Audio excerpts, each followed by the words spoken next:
जय हिंद दोस्तों। सत श्री अकाल, नमस्कार। तो आज की क्लास में हम लोग class 10th maths NCERT new pattern के आधार पर वास्तविक संख्या का हम लोग प्रश्नावली 1.2 का सभी प्रश्न को आज हम लोग हल करेंगे।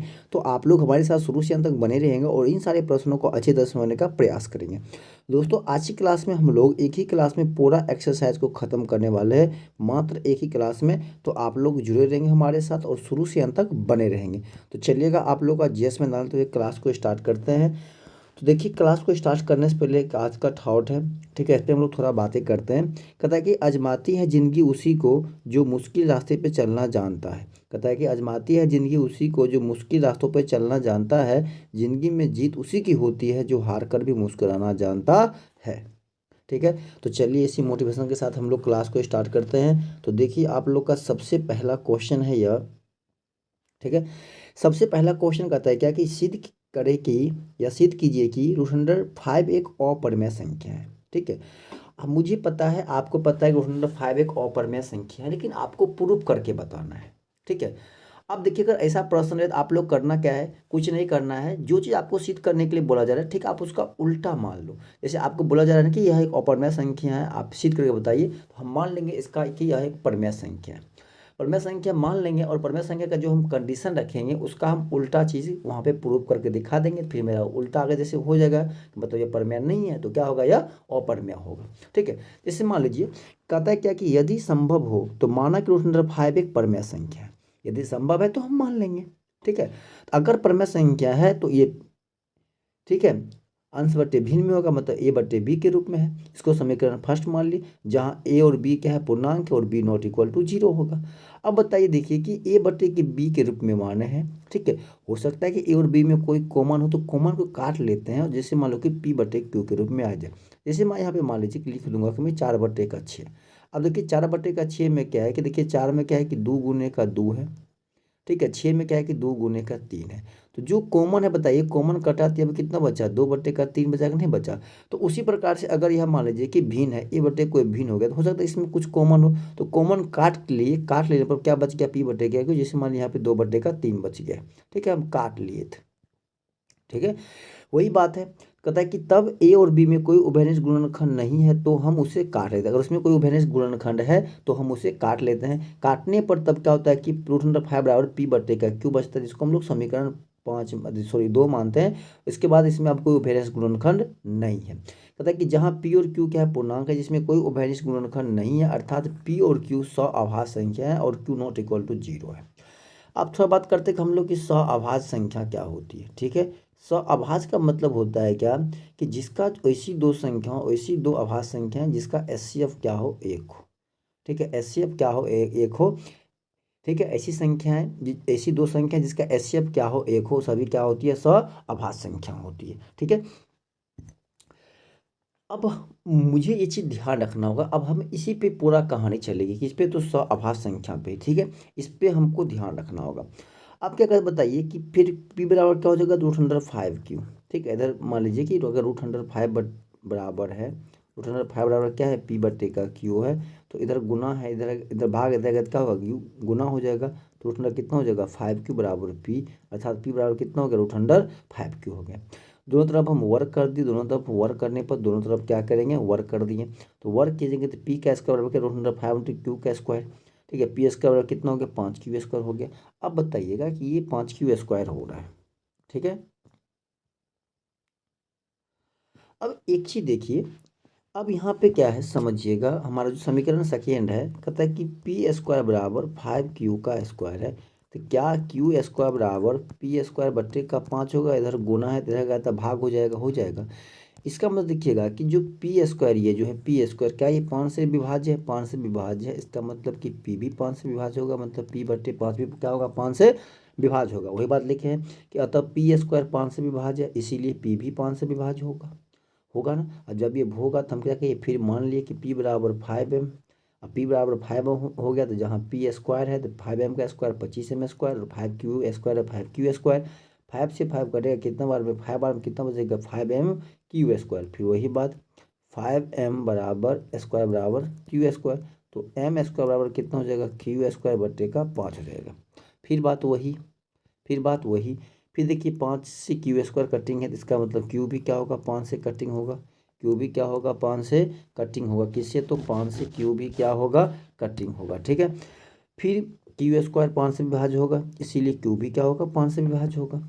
अब एक चीज बताइए, क्यू भी 5 से कट रहा है, ठीक है, और पी भी 5 से कट रहा है, इसका मतलब क्यू और 5 दोनों में क्या है कि पी और क्यू दोनों में क्या है कि 5 उभयनिष्ठ है। और जैसे ही 5 उभयनिष्ठ होगा क्या होगा, सौभाज्य संख्या होगा, और सौभाज्य संख्या नहीं होगा तो क्या होगा, परमेय संख्या होगा नहीं, क्योंकि परमेय संख्या कंडीशन क्या मान है कि पी और क्यू सौभाज्य होगा। और जब पी और क्यू सौभाज्य नहीं होगा तो क्या विरोधाभास जो हम माने मेरा सही होगा, नहीं होगा। वही चीज़ हम यहाँ पे अब लिख दिए हैं, लिखे है। अतः पी और क्यू में कम से कम एक उभयनिष्ठ गुणनखंड 5 है। अब जो बताइए पी और क्यू है, दोनों में एक उभयनिष्ठ गुणनखंड क्या हो गया, 5 हो गया। लेकिन हमको होना कितना चाहिए था, सिर्फ और सिर्फ एक होना चाहिए था। ठीक है, लेकिन कितना हो गया, 5 हो गया, 5 हो गया। इसीलिए इस तथ्य से पी और क्यू सौभाज्य संख्या नहीं है, इसीलिए पी और क्यू क्या होगा, सौभाज्य संख्या नहीं होगा। सौभाज्य है तो जिसका एचसीएफ कितना होगा, 1 होगा। यहाँ 5 भी आ गया तो 5 भी हो सकता है। अतः विरोधाभास से हमारा यह मानना गलत है कि रूट अंडर 5 एक परमेय संख्या है, अतः रूट अंडर 5 एक अपरमेय संख्या है। प्रूव्ड हो गया। बताइए किसी को कोई तकलीफ है, 2 नंबर में कभी कभी पूछता है, पहले ज़माने में तो ये 5 नंबर पूछता था, लेकिन अभी इसको 2 नंबर में पूछा जा रहा है। ठीक है, चलिए कहीं पे परेशानी है, कोई कष्ट है क्या, आप लोग को स्क्रीनशॉट दिलवा दूँ। चलिए इसका आप लोग स्क्रीनशॉट ले लीजिए, अगर नहीं लिख पाए होंगे तो आराम से आप लोग स्क्रीनशॉट ले लीजिए, हम इसको साफ़ कर देते हैं। ठीक है, हम क्या करते हैं कि इसको साफ़ कर देते हैं, आप लोग स्क्रीनशॉट ले लीजिए। ठीक है, स्क्रीनशॉट ले लिए हैं, चलिएगा। अगला प्रश्न देखिए, बहुत ही प्यारा प्रश्न है, बहुत ही इंपॉर्टेंट प्रश्न है ये। ठीक है, चलिए बहुत ही इंपॉर्टेंट प्रश्न, बहुत ही प्यारा प्रश्न है। कहता है कि वही बात की सिद्ध कीजिए कि 3 + 2/5 एक परमेय संख्या। ठीक है, ये 2 नंबर में इस प्रकार क्वेश्चन अब बहुत पूछा जा रहा है। ठीक है, अब आप लोगों के लिए बहुत ही भिड़ाया प्रश्न है ये। फिर देखिए हमको वही बात करना है कि यदि संभव हो तो माना कि 3 + 2/5 एक परमेय संख्या है, अर्थात 3 + 2/5 बराबर पी बटे का क्यू होगा, जिसको समीकरण फर्स्ट मान लेते हैं हम लोग। ठीक है, और जहाँ पी और क्यू पूर्णांक है, क्यू नॉट इक्वल टू 0 है। अब समीकरण फर्स्ट को हम लोग व्यवस्थित करने पे इसको हम व्यवस्थित करते हैं, तो जो प्लस इधर है इधर आएगा तो क्या हो जाएगा, माइनस। देखिए माइनस हो गया। ठीक है, अब मान लीजिए कि 3 प्लस का कितना है कि 2√5 बराबर कितना है, पी बटे का क्यू है। इधर प्लस हो जाएगा तो माइनस कितना हो जाएगा, तो 2√5, ठीक है, 5 बराबर पी बटे का क्यू माइनस का 3 हो जाएगा। एलसीएम की जगह कितना हो जाएगा, क्यू, तो पी माइनस नहीं कुछ हो तो 1 है, क्यू कितना हो जाएगा, 3 क्यू। ठीक है, ये बात मेरा यहाँ पे आ गया। ठीक है, इसको मान लेते हैं हम लोग समीकरण सेकेंड मान लिए, समीकरण सेकेंड मान लिए। अब बताइए अगर ये पी और क्यू, ठीक है, और 3 भी क्या है कि सभी पूर्णांक, अगर ये सभी पूर्णांक है तो इसका मतलब कि अगर ये सभी पूर्णांक है, इसका मतलब कि यह क्या हो जाएगा, परमेय संख्या। इसका मतलब यह पूरे क्या हो जाएगा, परमेय संख्या। अगर यह परमेय संख्या हो गया तो यह भी क्या होगा, परमेय संख्या।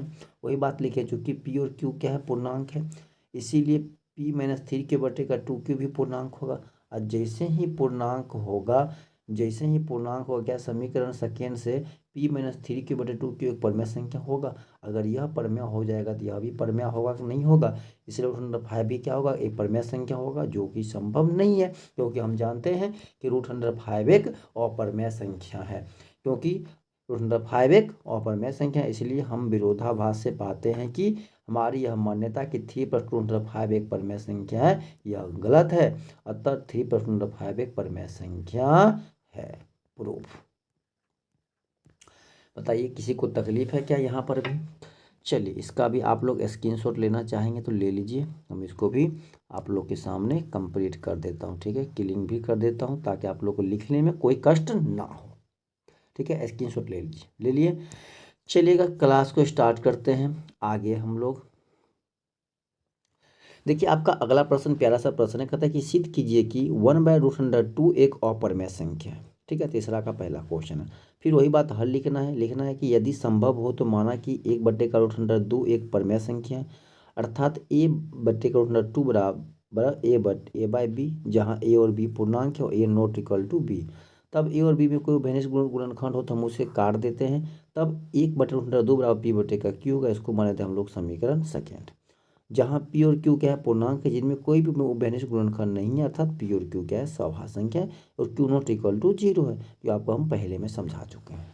ठीक है, चलिए फिर वही बात है, कहते हैं टू क्यू टू पी बराबर कितना हो जाएगा क्यू। अब दोनों तरफ क्या किए हैं, इसको वर्क कर दिए हैं, चूंकि मान लीजिए कि 1/√2 बराबर क्या हो जाएगा p/का क्यू। कोना कोनी गुना कीजिएगा तो √2p बराबर कितना हो जाएगा क्यू हो जाएगा ना, जब आप कोना कोनी गुना कीजिएगा तो यही आएगा ना, तो यही आ गया।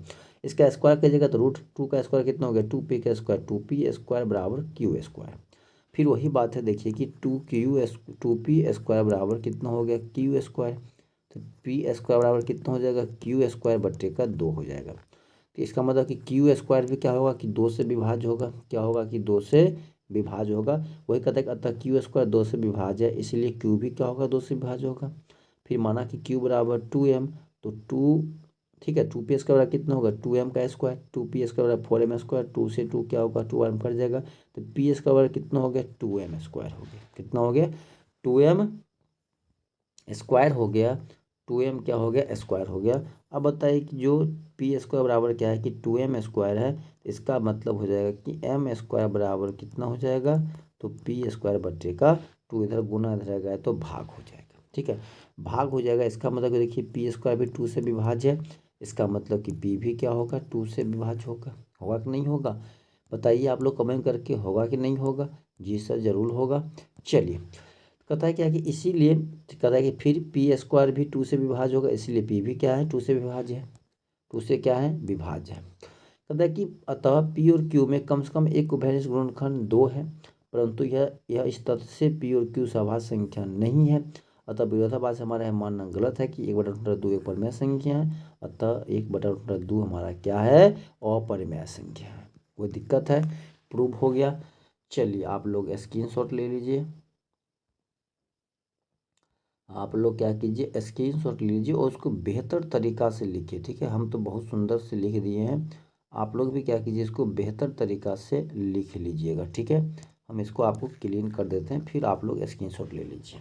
ठीक है, ले लीजिए स्क्रीनशॉट।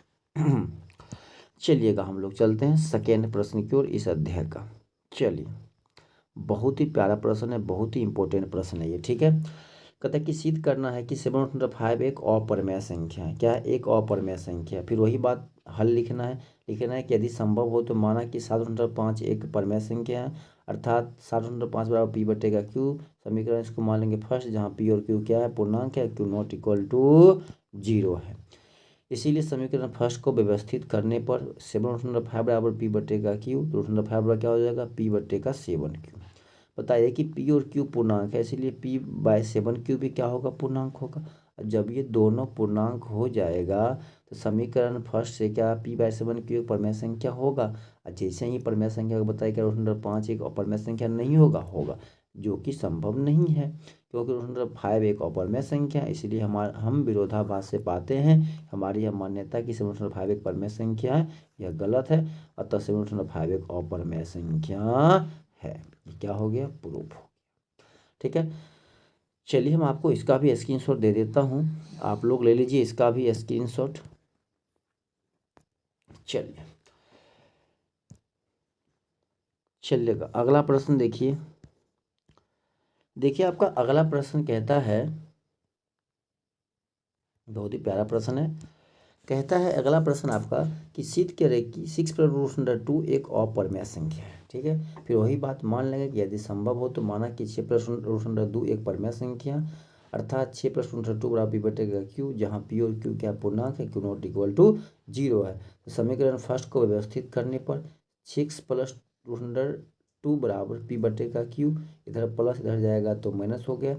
ठीक है, एलसीएम कितना हो गया q, तो √2 बराबर देखिए ऐसे है, √2 बराबर कितना हो गया p/q माइनस का 6। एलसीएम कितना हो गया q, तो p माइनस कितना हो गया 6q। अब ये पूरे का पूरे पूर्णांक है, पूरे पूरे क्या पूर्णांक, इसको मान लेंगे समीकरण सेकेंड। ठीक है, क्या मान लेंगे समीकरण सेकेंड मान लेंगे, ताकि चूंकि p और q क्या है पूर्णांक है, इसलिए p माइनस 6/q भी पूर्णांक होगा। तो समीकरण सेकेंड से p माइनस 6/q का q क्या होगा एक परिमेय संख्या, और इसलिए √2 भी क्या होगा एक परिमेय संख्या होगा, जो कि संभव नहीं है। √2 एक क्या है अपरिमेय संख्या, इसलिए हम विरोधाभास से पाते हैं हमारी मान्यता कि 6/5 परिमेय संख्या है, यह मानना गलत है। अतः 6/2 एक अपरिमेय संख्या है। ये भी क्या हो गया मेरा प्रूफ हो गया। ठीक है, अब मेरा चैप्टर का इस एक्सरसाइज ख़त्म हो गया। ठीक है, चलिए, अगर इसको स्क्रीनशॉट लेना चाहेंगे तो हम आपको स्क्रीनशॉट दिला देते हैं, स्क्रीनशॉट ले लीजिए। तो दोस्तों आप लोग कमेंट के जरूर बताइएगा कि मेरा क्लास कैसा लगा है। तब तक के लिए जय हिंद, जय भारत।